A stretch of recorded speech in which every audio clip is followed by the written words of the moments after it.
And I also believe that you all have the faith that, my house will not collapse. That's why we can sleep peacefully. So faith is something, in simple term, I would call like it's a belief in something to be true without proving it. You don't prove, I don't seek for any proof, but I believe in it. I would like to read a Bible verse, Hebrew, where this is one of the most referred verse whenever we talk about faith. This is Hebrew chapter 11 verse 1. It says, now faith is confident in what we hope for and assurance about what we do not see. Faith is the confidence. This is NIV version. If it is KJV version, it says that faith is the substance of things hoped for and the evidence of things not seen. Faith is the substance. Now the term substance is very heavy again in my philosophical term. But here the meaning is very simple. If I have to make it very simple, it is something like this. The beginning of having faith is almost the certainty of having attained the end. Which means like I am putting my trust now, beginning to put my trust means that you are saying that, yeah, I am sure that I will receive it. I am sure that I will receive it. Just like the time I give my life to Jesus Christ, I am sure that, I will go to heaven. This is, you don't know yet. You have not been to heaven. But that is faith. That is faith. So faith is the beginning of having faith is almost the certainty of having attained the end. This is not my word.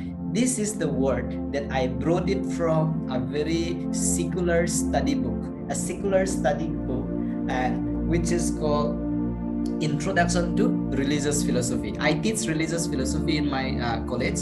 So I brought it from this book. This is also not a Christian. Y. Massey is not a Christian, but in his writing, he wrote this particular line: faith is the substance of things hoped for, the evidence of things not seen. He explained in this way. So I brought it from this particular book. The term substance in KJV has been translated as assurance. In an ESV, if you have an ESV Bible, it might be written something assurance. And if you have the NIV, it is confident.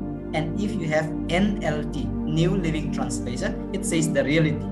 So, in other words, I can say like the reality of what you put your faith on is what I can, in simple word, call faith. So, of course, it is not scientific because it pertains to things not seen or perceptible. There is a group of school called logical positivism, which believe that anything you cannot see, you cannot touch, you cannot hear, if anything you cannot see, you cannot touch, you cannot put it into laboratory, you cannot prove it, cannot be true, cannot be real. That is called logical positivism. So according to them, faith is useless. But now, for us as a Christian, and actually they also have faith. Actually, they will say that they don't believe in faith, but actually they also have faith. Because let me make it very simple that science based on some of the principle that they do not verify, but they just accept it without any further proof. They just accept it. What are some of the laws? They accept the law of uniformity of nature, but they never prove this law. No one knows how to prove this law. And the other is law of causation. These two laws, they did not prove, but they accept it. So if we don't prove this law, who knows whether this law will definitely work or not, will always work or not. The law of uniformity of nature says that under similar circumstances, the same cases will continue. The same cases will be same. For example, yesterday I was hungry, I eat food and it solved my problem. Today also I am hungry, I eat food and then it solved my problem. tomorrow also it will solve my problem, day after tomorrow also it will solve my problem. Just like the other person says that the sun rises in the east, the sun rises in the east. We believe this for ages and ages. But there is a person called David Hume. He says that who knows, tomorrow the sun might rise in the west. So those things, scientists, they never doubt, they just accept it. And if they don't accept this, the entire science things can never be accepted. So they also accept it. Now, for a Christian, what faith really is, I would say that, we are saved by grace through faith. Faith is from where we all got salvation. We live by faith. Until and unless there is faith, no one can live. No one can live. These are all Bible I took from the Bible, just that I did not put the words. Okay, no one can live means, a person who does not have faith on anything, their life is very miserable. We walk by faith. We are made righteous only by faith. Until and unless we have faith in Jesus Christ, we are never righteous. So now the next one I would like to come to is about academic. Academic for our study purpose today, I am referring to learning or education or intellect. Okay, education or intellect. Formal education, where mostly theories are being taught, or maybe a classroom study. Of course, about the formal teaching, we will not find in the Bible that much, because those days classroom teaching was not common. And even I used to say, like, I used to tell my students, my audience, that Jesus Christ doesn't have a chair to sit when he preaches, and at the same time his disciple also doesn't have a table and a chair when they learn from Jesus. Their classroom is on the way.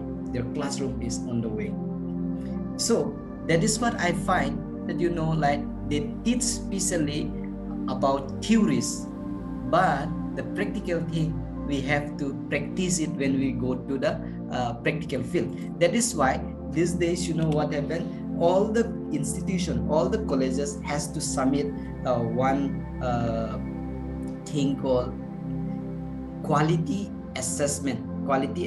They have to assess their own quality, institution qualities they need to assess. And then in those particular area, the question asked is how much our teaching is preparing our student to the fitness of their workplace, to fit into the workplace. Okay, so it is I wrote higher education. In higher education, academic are that person with intellect or who inspired to be intellectual, that I could say, and those who use the scientific method in their pursuit of knowledge. You see, actually, I was trying my best to, find out some of the thing from godquestions.com, .org, in order to get very good notes on academic and Christian faith. But when I went there, what happened was I got only philosophers and scientists' name, how they contribute to the Christian history. Like a person like John Locke, or person like Saint Anselm, Saint Thomas Aquinas, and all those things. They were philosophers. So that is how I find. So Christians people contribution to the academic was so much in the past days. And then now I would here, let's pause these two and let's go to how we integrate these two. Actually, I believe in such that thought and faith should integrate in our life. So before that, let's just see a bit more into education, then I will try to integrate these two. What does the Bible say about the importance of education? While God is pleased with our humble obedience much more than he is pleased with our intellect, he does expect us to educate ourselves and others, which means our children or maybe our siblings. So of course God is happy with our obedience, humble obedience, but he also expects us to be educated. So that is the reason why the Bible also record about God commands parents to diligently and properly train their children. And God also remind the children to heed instruction from their parents. I find one of the educated person will be Moses. Moses, in his time, what happened was he had been in the very royal university, I would say. So I wrote something like this about Moses. Moses received the best education at the Egyptian royal court, which they could provide. Okay, which the royal court could provide. And then that is the reason why maybe Paul was mentioning in Acts chapter 7 verse 22 that Moses was so powerful in speech. Second, we also find about Isaiah. Isaiah is highly educated and became the political and religious counselor of the nation, serving several Judean monarchs. He wrote so many writings. He had so many writings, and especially a record, Annal, the book of the Annal, that we find in Second Chronicle 26 verse 22 also. Then what about Matthew? Matthew was a tax collector. And when I went to South India, actually with Sister Kipnon for our study Bible, so that time I realized people that side, they don't call that much, they don't use the term IAS. They use the term collector. Tax collector is almost like, I would say these days is equal to collector, IAS. So which means Matthew is also a very intellectual person. That's what I would say. Luke, we all know he is a physician. Not only a physician, he is also an accomplished historian. We find this Colossians chapter 4 verse 14 says that Luke is a physician, a doctor. And Paul, I don't need to mention about him. He is a philosopher, a famous as the brightest young student of the law. Galatians chapter 1 verse 14, Acts chapter 22 verse 2 and 3. They are a very good academician. Yet, for each of these men, all their worldly education was only a precursor of the truth of the true education they would receive in God's will. Those intellect does not give us the true knowledge. True knowledge and wisdom comes from God himself.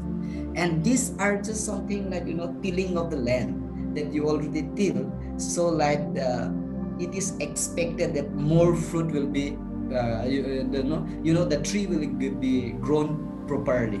So true education begin with the acknowledgement that there is the great creator God who is the source of all knowledge and wisdom. Proverbs chapter 1 verse 7, chapter 9 verse 10. Actually, whatever I wrote, I don't wrote it out of nowhere. What I wrote, I practiced. That's what I wrote. So please don't mind, it might be very shallow because what I practiced, that's how I wrote. So now my question and my thought today is that how do we integrate our faith and academic? I had a small Bible study with you all today. That is Genesis chapter 1 verse 28. Only one verse. And then the Bible passage is also here. If you wanted to mark it, you can mark, you can do whatever you like. Okay. So here it says, NIV says, God blessed them and said to them, be fruitful and increase in number, fill the earth and subdue it. Rule over the fish in the sea and the bird in the sky and over every living creature that moves on the ground. NIV. And then I have Amplified Bible, and KJV is almost the same, so I wrote Amplified Bible here. It says, and God blessed them and said to them, be fruitful, multiply and fill the earth and subdue it. The meaning, using all it was resources in the service of God and man, and have dominion over the fish of the sea, the birds of the air, and over every living creature that moves upon the earth. Amplified Bible. I have 4 thoughts to share with you all relating to this particular passage, and then I have already written down there also. This I would call that the first command that we find in the Bible on the first chapter itself. On the first chapter itself. Okay, on the first chapter itself. So, I will bring 4 thoughts, that is, be fruitful, increase in number, fill the earth, and subdue it. Only these 4 thoughts. And I don't know whether I have spoken to all of you beforehand, but I out of lots and lots of prayer, this particular passage I find a very unique thing for myself, and that's the reason why I wanted to share with you all also. So be fruitful. Be fruitful. The Bible here specially talks about be productive, be creative, be wisely utilizing our gift, faithfully handling life, influencer, mastering a particular thing, and so on. Actually, why I did my Bible study here and why I found like this. Actually, I was thinking about be fruitful. Does it only talks about reproduction of like children, having children, and so on? That question comes to me because I find that there are some good men of God who doesn't have children also. Does it mean that they are not blessed by God? So I realized that this should not be. Then I started reading. After I did my Bible study, of course, I consult my commentaries also later on, and then it suffice and then it complement to my finding. So these are my finding that I brought for all of you. Be productive, or to be productive, we must be connected to the source. Okay, be productive means like we should not just lie down and then chalta hai, but do something so that be productive. Creative, like people used to do, like when suppose that you have a coffee mug and then it's broken, already gone, then they fix it, they plant a flower. This is called creativity. Be creative. Wisely utilizing our gift. What is your gift? These days, many people are putting their gifts in online. You go to Udemy. Udemy has so many courses. And actually, I also attended one of the courses, not from Udemy, where I was trained on public, something like, communication. So they said like, if I continue to attend, maybe I also will be able to prepare my own course and then put it in Udemy. The whole world will look into it. Some might subscribe to it. They will take admission and then they will get my knowledge. At the same time, I get my money. Creativity and utilizing of our gift. Faithfully handling life, not to take emotional decision. Be fruitful. To become faithful Christian student, we must become apt and faithful craftsmen of our discipline. If we want to be a faithful Christian, we also must be a faithful student in our college. A faithful Christian student should see their discipline through a Christian worldview. If I am a philosophy student, I should also think always behind my mind that I am a Christian. What are the philosophies I can accept? What are the philosophies I cannot accept? So here, I would like to mention about, in case that a question comes in exam like, how do you? If the mention there of you is there in question paper, you can write about your own point of view. But if there is no word like you, but explain after some particular person, say give the definition after that particular person, then in that case, we are not going to write our views, but their views. So that is what some people used to say, evolution theory, I don't agree, so I did not study. That is wrong. Though you don't agree or not, we have to read. Because why? Because if you read, the question might come, explain evolution theory. Then you have to explain what is in the book. But if they ask a question, what do you think? How do you think? That is the place where you and I as a Christian can give our point of views. So increase in number, Here, of course, it's about reproduction. I find multiplication of our own whiteness. Here also, reproduction doesn't only mean a biological, but biological is there. Okay, and then what we need to do is multiply the gift that you have, multiply the expertise that you have, multiply the finding, something like finding out our successor. That is why in UESI we call it formation of cell group. Why? Because in science we find that cell does not use to add up. Cell is not adding up, but cell always multiply, which means 3 into 3 will be 9. But if I add up 3 plus 3, it will be only 6. So we are to multiply, which means how to do this? How to do this? That is, whatever knowledge we have, whatever productivity you have must be increased. See, the next point, fill the earth. Here I will explain. How we can increase is, God also said about fill the earth. God wants his children to be everywhere. Everywhere means what? Field of studies. If I take philosophy, someone can take geography. I take God's word to philosophy. My friend take God's word to geography. Someone takes God's word to somewhere. Now we are filling the earth. Field of studies. Career. It's not only that doctor is the busiest people. I wrote in my quote also. If we are faithful enough, everyone is busy. But actually, if I am not a faithful academician, I will not be busy. Everyone is busy if we are faithful.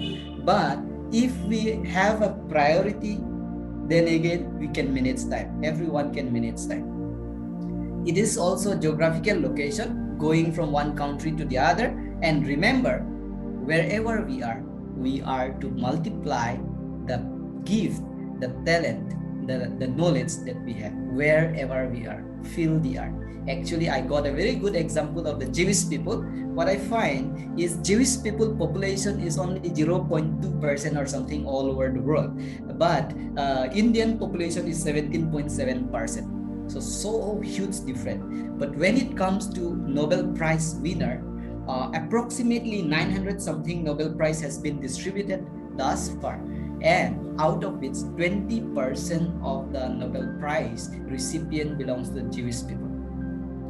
They are blessed by God, and that is what I find. Subdue it. See now, here, before I go there, here, whatever knowledge we learn, we are to take it to our career. Either it's a doctor, either it's different thing. Okay, so subdue it. Man is the most prized among all the creation to God.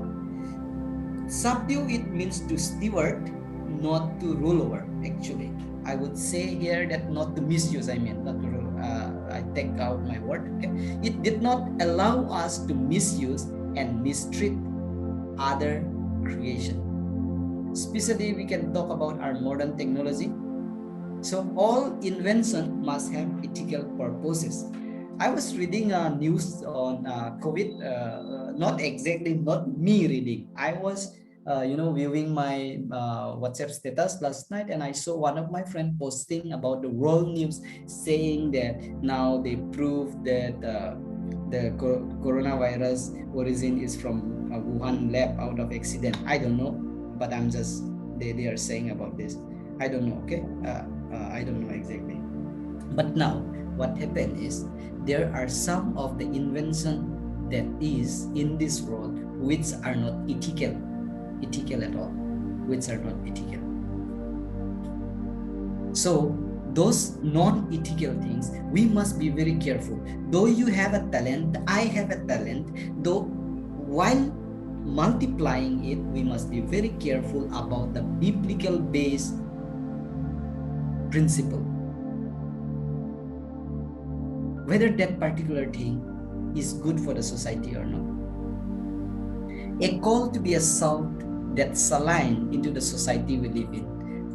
Salt is like, it's saline, means it just dissolves into water. It goes wherever. We are called to get dissolve into the society and make the society change. That is what I would like to say.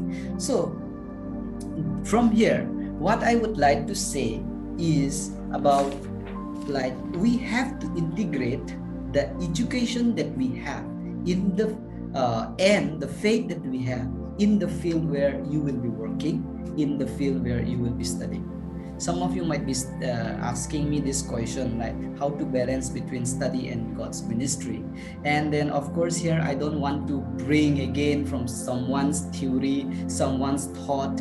I wanted to just bring only my own point that I practice in my life. So these are the things that I practice. The first thing, that in order to balance between ministry and my study during my students' days, I am reminded by Brother James again and again, because since I stayed together with him, it's about your purpose. What is the purpose behind you involving in that ministry? What is the purpose of your study?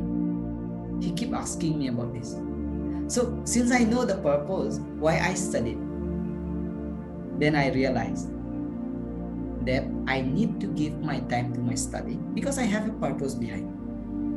And at the same time, I need to give priority to the ministry also, because I want this ministry that saved me, that brings salvation in my life. I want other person also to get such a benefit, to be benefited. So with this purpose in mind, like I have been praying for North Lakhimpur since 2012. The time I went to Guwahati, my ICEU member, they started praying for one day visit to North Lakhimpur. I was also there praying, kneeling down on the floor. And at last, in the year 2019, July, God sent me here. We were praying for just one day program, but now I don't know, the rest of my life, maybe another 30 years, I have to be here. The purpose that time when we were praying was to have a fellowship, a group of fellowship in Lakhimpur. And then, yeah, I'm not bragging here, but we will be starting the EGF cell by this week or next week. So we are on the process now. So I believe that God, the prayer that we prayed in 2012, since 2012, is working. And second is about priority. Where do you want to put the priority? Now this is very important, because where we keep our priority, either if you want to put the priority on studies, you will find all the reasons, you will try to find all the reasons that support you that you need to study. But if you give the priority to ministry, you also will find all the reasons that allow you to say that ministry is needed. During my days of study, I never failed to attend my church. And people who used to say that these days we have exam, so we will not come for Bible study, or we will not come for fellowship, I used to reply to them in one word, that this shows that you were not faithful the whole year. You did not study the whole year. That's why now you have to study day and night, so you could not come for fellowship. That's my simple reply I used to give to my committee member in Guwahati ICU when I was there. So, which take me to the next point. This is called faithfulness. Faithfulness is very important. What I would say to all of us who are here, and then I will remind to myself is, as I prepared for my exam, do I faithfully prepare? Can I say before I go to the exam hall that either I pass the exam or I fail in the exam, I am happy because I studied what I need to study. I have studied what I need to study. And at the same time, after coming back from the examination, can we say, like, without any feeling of guilty in our side, that in our heart, that, oh, I'm sorry that I copied from that person. If we don't do this, I think whether you pass in the exam or you fail in the exam, you should not feel sorry for it. This is my philosophy actually. To me, to tell lie is a very big thing, and then to cheat in exam is a very big thing. and I will never do. That is what my commitment to my Lord. So that the issues of our faith right now, what we have is sometimes as scientific things come, sometimes as new invention come, you might doubt your faith. And sometimes as you advance more and more into your knowledge, academic knowledge, you might question even the existence of God. You might even question the existence of God. Sometimes, like the Bible itself, when you study the Bible, you will find so many things, like whether the Bible is truly proven or not. Those questions might bring confusion to you. Sometimes you prayed and then you don't get an answer. That also might bring you down. Our faith might be brought down. But I would say, as I have already begun with it, Paul, with all his knowledge and wisdom, he used all his philosophical formula in the church in Athens. But when he went to Corinth, he says that I did not come with all of this philosophy. I treat myself as nothing. I came here with nothing. And we find about Paul, many times he says, that the least among the apostles, 1 Corinthians chapter 15, and some other passage where it says the most wretched sinner. He considered himself, means he humbled himself, and Jesus also himself humbled. So today, though we might be so much intellectual, but we need to come back to faith. And that is what one of the writers said. When we talk about faith itself includes intellectual, he said. Not all the intellectual, some part of intellectual comes inside faith. That is why sometimes when we receive Jesus Christ, we might need to use reason, intellect. We might need to know the truth. Until and unless you know the truth, you cannot accept the fact, the truth. So this is what I find. And about when we talk about study, how we need to study, I have already given here that we need to be very faithful as we study, and each and every subject is God's good subject. God regard them as good. When I took philosophy in my degree for my BA, I was the only student taking philosophy. No other student in that college took philosophy. 3 years before me, 3 years after me, no student took philosophy from that college. When I cleared my exam, then only students started flowing to that department. Something like I was the trendsetter in that college, Dipu Government College. And when I applied for it, my teacher, they were very happy because no one used to apply. But they warned me also that philosophy is very difficult. So I said, okay, I'm ready. Then I took. So because I was the only one taking philosophy in that year, might be because of this, like the job opportunity also, it's such that, when I apply for it, the candidate, my opponent were very less. I regard all subject as God-gifted subject. And each and every subject we need to master. I used to say, many times we used to say about this, jack of all trade, master of none. Jack of all trade, master of none. Don't be jack of all trade, master of none. We keep saying this. And I used to tell that we can be a jack of all trade, but we must also be a master of at least one or two. We must also be a master of one or two, at least, so that you can utilize the faith that you have in that particular mastering field. Now, of course, I can't say that I've mastered philosophy, but since I did my master in philosophy and now I'm working in the Department of Philosophy, I have my responsibility to write topics related to faith on this particular topic. And regarding career, I don't know. As I said, all the careers are God-gifted careers. The only thing is that we need to accept it in such a way, give gratitude. I would say, like, with gratitude that God has given such a career. And whenever we are in work, whatever it might be, a small job or not, but let us be faithful. The first thing, maybe some of you might be thinking like me. Okay, in 2014, 15, 16, I was thinking that 17 till 17, beginning of it, I was thinking that I will work only if I get an officer post. So funny me, so foolish me. Those days I was thinking that I will get such a job. But then later on, I read one particular article from my friend, and then I started thinking about it. Why not go for a small job first? This will be one of the chapter in my book if I write a autobiography about myself later, I thought. So I started thinking about searching for a small job so that will become one chapter of my life.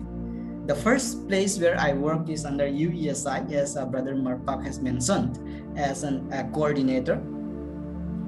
And then secondly, again, I thought, no, actually I'm called to institute, working in college.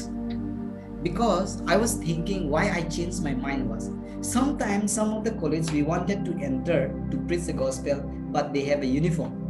And some university, even they did not even allow outsider to enter the hostel campus.